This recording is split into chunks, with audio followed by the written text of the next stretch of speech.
정은경 총장의 2021년 11월까지의 계획이 발표되었는데 일본 사회에서는 반대로 큰 충격에 휩싸이고 있습니다.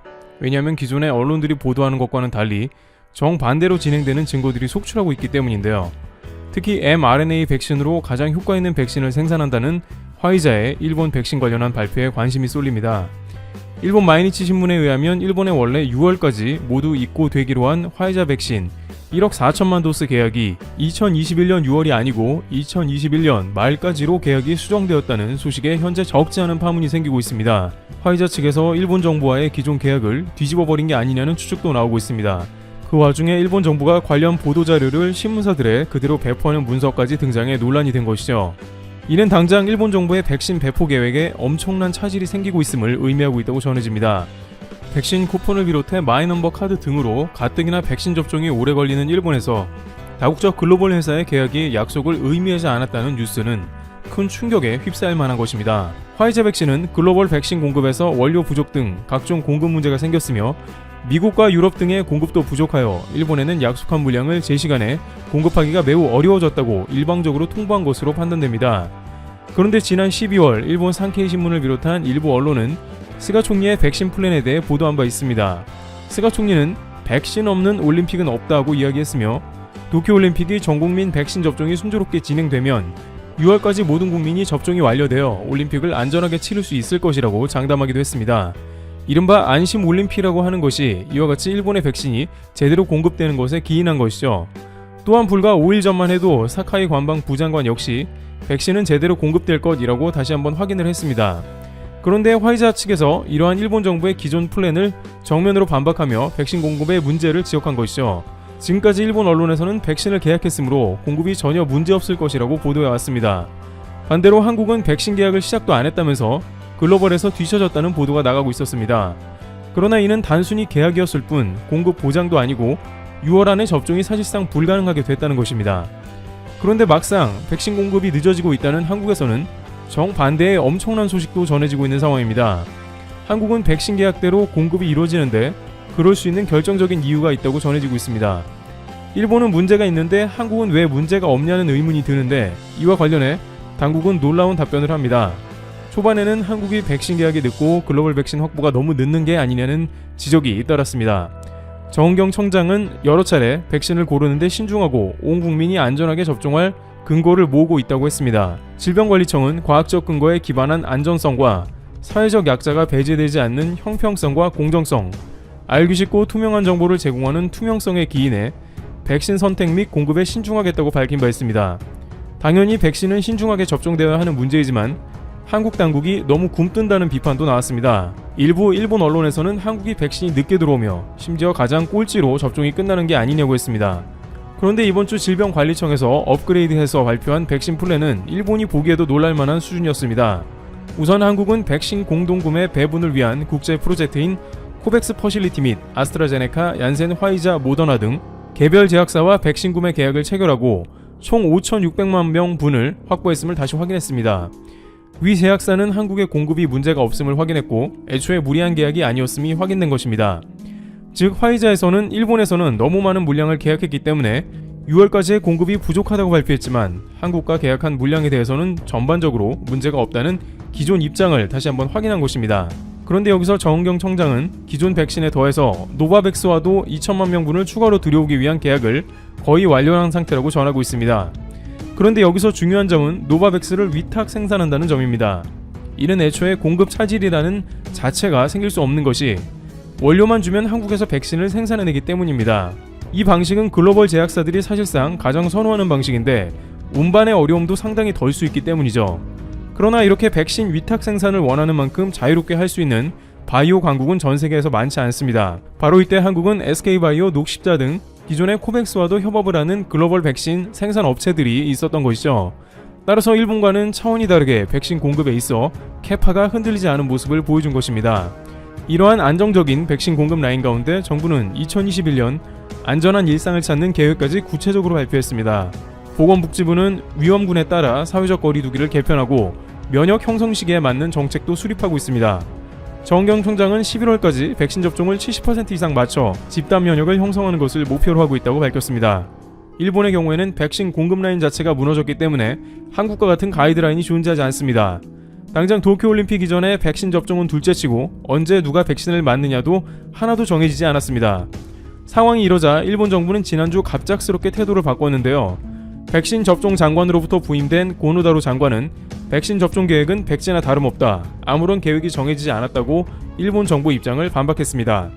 여기에 오늘자로 가토 관방장관까지 기존의 입장과는 다르게 백신 접종 일정은 미지수라고 다시 밝혔습니다. 또한 현재 산케이 신문의 설문조사에 따르면 일본인의 70%는 백신 접종을 원하지 않고 있는 것으로 조사됩니다. 따라서 일부 백신 물량이 2월부터 들어온다고 하더라도 많은 이들은 백신 접종을 시간을 두고 지켜볼 것입니다. 스가 총리의 백신 접종 플랜에 의한 안심 올림픽이 사실상 좌절되는 게 아니냐는 의견이 나오는 이유입니다. 이와 같은 사실이 알려지자 일본 네티즌들은 스가 내각을 더 이상 신뢰할 수 없다는 반응입니다. 실제 스가 총리는 지지율이 40% 이하로 떨어지면서 벌써부터 레임덕이 나왔다는 소리가 들리고 있습니다.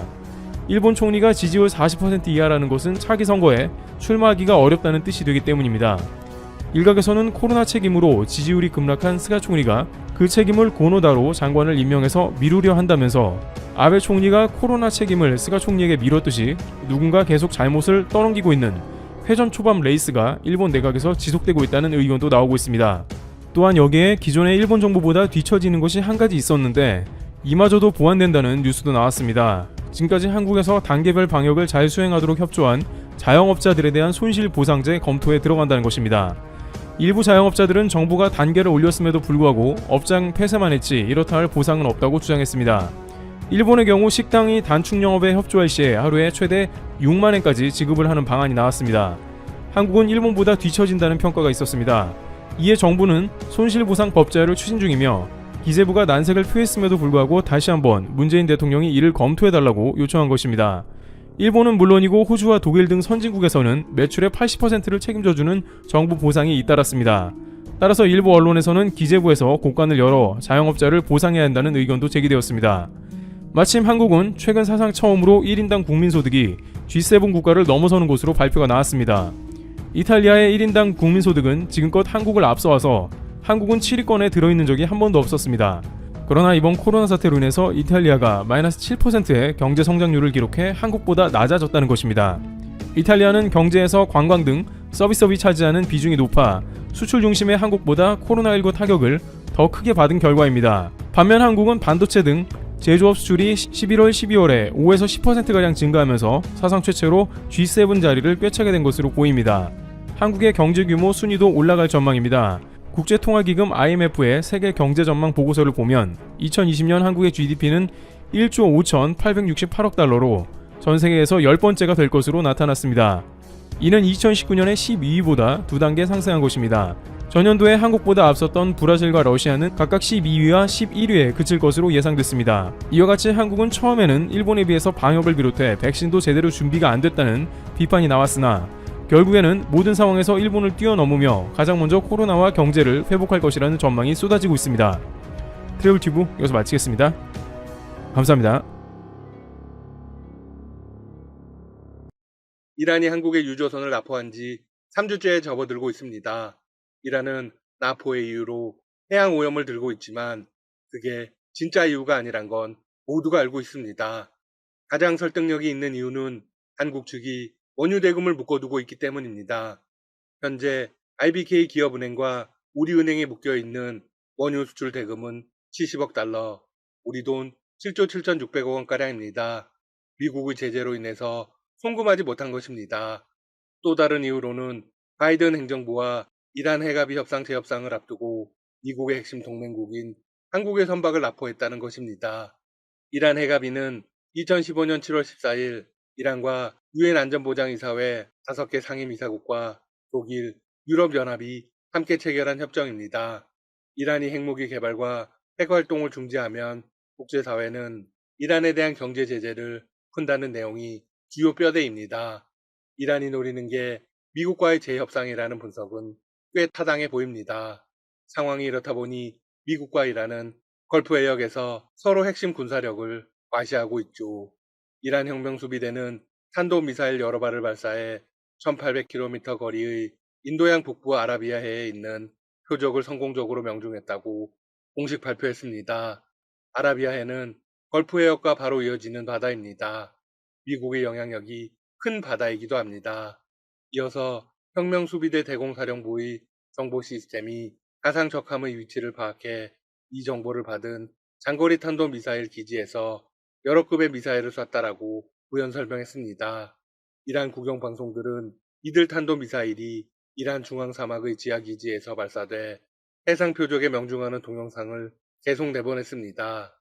문제는 미사일의 낙하 지점이 아라비아해에 배치된 미군 니미츠호 항공모함 전단과 거리가 불과 160km 정도였다는 것입니다. 사실상의 무력 시위로 보아야겠죠? 앞서 지난 15일에는 여러 급의 중단거리 지대지 탄도미사일과 공격용 무인기 편대를 동원해 가상의 적기지를 설정하고 복합폭격 작전도 실시했습니다. 니미츠호는 애초 본토로 귀환하려 하였으나 이란의 위협에 대비한다는 이유로 아라비아해에 남겨졌습니다. 한국의 선박 나포와도 관계가 되는 지점입니다. 이란 해군은 인도양 북부 훈련 도중 외국 잠수함이 훈련구역에 접근했고 대잠 헬리콥터를 동원해 이를 쫓아냈다는 보도도 내보냈습니다. 실제로 이란이 공개한 동영상에는 수면과 가까운 곳에서 검은 물체가 빠르게 이동하는 장면이 담겼습니다. 미국 언론들에 따르면 이 물체는 미국의 핵 잠수함이 맞았습니다.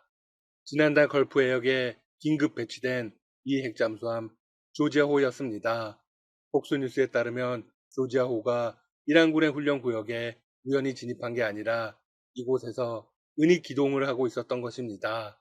중동을 담당하는 미 오함대는 지난해 말 조지아호가 선체를 수면 위로 드러낸 채 구축함의 호위를 받으며 호르무즈 해협을 지나 걸프 해역에 진입하는 영상을 공개한 적이 있습니다. 상당히 이례적인 공개였죠. 이유는 이란을 대놓고 압박하기 위함이었습니다. 두 나라는 상대에게 위력 시위를 벌이면서 이를 계속해서 과시하는 것입니다. 훈련 과정이라 직접적인 충돌을 벌이지는 않았지만 양국의 군이 바짝 긴장한 모습입니다.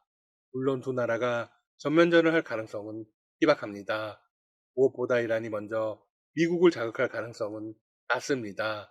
거셈 솔레이마니 숙청을 보면 알 수 있듯 이란이 미국의 군사력 앞에서 사용할 카드가 많지는 않습니다. 핵무기에 집착하는 이유도 거기에 있죠. 한편 이런 엄중한 상황에서 인도네시아가 나서 큰 화제가 되고 있습니다. 지난 25일 인도네시아 해상보안청이 이란 유조선을 납포했다고 공식 발표했습니다. 납포 이유는 자국 해역에서 원유를 불법으로 반출하고 해양을 오염시킨 혐의 등입니다. 이번 납포는 이란이 해양 오염을 이유로 한국 선박을 납포한 지 약 20일 만에 일어난 일입니다. 인도네시아 해상보안청에 따르면 해당 선박은 불법 정박, 선박 간 연료 불법 이송, 해상 오염 등 각종 혐의를 받고 있습니다. 선박 식별을 의도적으로 막은 혐의도 적용했습니다. 공식 발표 내용을 조금만 들여다보겠습니다. 이란과 파나마 유조선을 오전 5시 30분께 처음 발견했는데 처음에는 국기를 숨기고 자동 식별 시스템을 끈 뒤 우선 교신에 응답을 하지 않았다. 이어서 해상에 기름도 유출했다.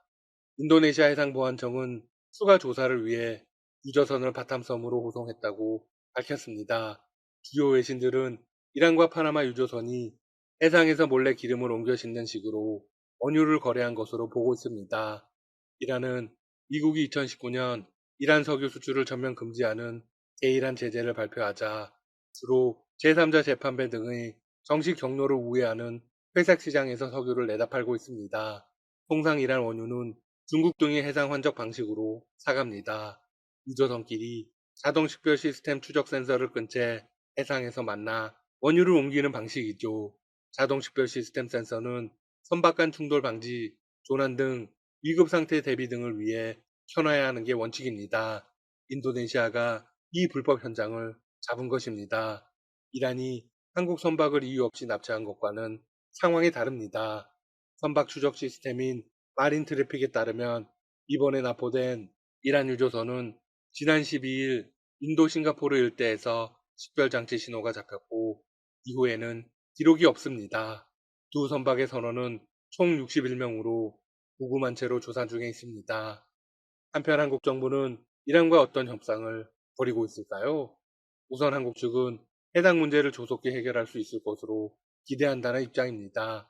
외교부 고위 당국자는 이란이 요구하는 의약품과 코로나19 상황에 관련된 진단키트 등은 조만간에 해결할 수 있는 과제로 파악됐고 빠른 시일 내 결실이 있을 것으로 본다고 밝혔습니다.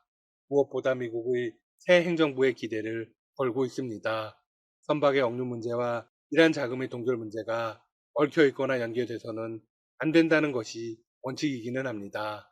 하지만 상황적으로나 시기적으로나 같은 시공간에서 벌어지고 있기 때문에 함께 풀어나가야 하는 것도 사실입니다.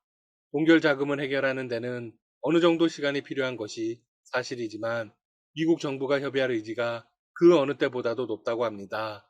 이란 역시 미국 측에 계속 메시지를 보내고 있습니다. 이란 외무장관은 지난 23일 미국의 새 행정부에 대이란 제재를 조건 없이 해제하라고 요구했습니다. AFP 통신에 따르면 장관은 미 외교 전문지 포린 어페어스 논평을 통해 이렇게 말했습니다. 바이든 행정부는 트럼프 취임 이후 부과되거나 재부과된 모든 제재를 조건 없이 제거하는 일부터 시작해야 한다. 그는 이것이 지난 2015년 서방과 이란 사이에 체결된 핵합의를 살리는 일이라면서 이란으로부터 양보를 얻어내려는 어떤 시도에도 반대한다고 경고했습니다. 물론 이란의 일방적인 요구를 미국이 수용할 가능성은 전혀 없습니다. 다만 바이든 대통령은 이란과의 관계를 굉장히 중요하게 여기고 있습니다. 북핵 문제보다 더 우선순위를 두고 있죠. 따라서 미국과 이란의 본격적인 대화의 창이 열릴 가능성이 있습니다. 한국도 중재의 역할로 참여하게 되겠죠? 계속해서 상황을 지켜보겠습니다. 지금까지 닥터시사TV였습니다. 여러분 시청해주셔서 감사합니다. 구독과 좋아요 부탁드립니다.